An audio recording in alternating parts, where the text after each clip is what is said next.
As we continue with our Big Ten squad special, getting ready for week one of the college football season. It is finally here. We're very excited. And, of course, here talking still with Spencer McLaughlin from Locked On Ducks, and Jacob Goins is back from Locked On Hoosiers, Roman Tomashoff from Locked On Huskies, and Jay Stevens from Locked On Buckeyes rejoining us here.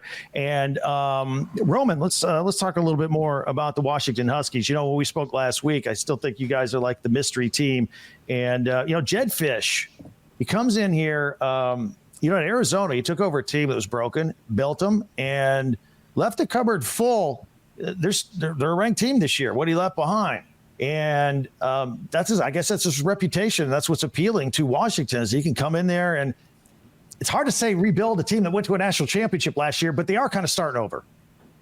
Yeah, that's one of the most interesting things about this team, Craig, where the more I look at it, there are so many new starters that are coming in. Washington fans, like I said a little earlier, are tired of the whole, 20 new starters on this roster sort of thing. But when you look around, this is a really, really exciting team in a lot of different ways.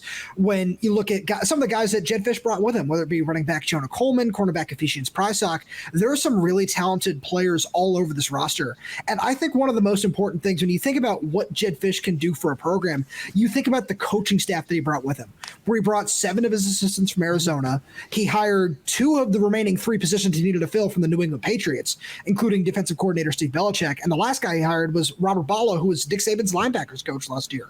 So he's put together a really fun coaching staff that is in a really great position to, in the first year in the Big Ten, it still is weird to say rebuild, but rebuild this roster. Since you were in the Pac-12, give me your assessment of Southern Cal and how you think they'll do on national TV against LSU on Sunday. I'm a huge Zachariah Branch fan. I love watching that kid play, but I'm also a really big fan of what this LSU offense is going to be able to do. I do have the Trojans dropping that game. Give me 31-28, just to differ a little bit on what Spencer's doing up there.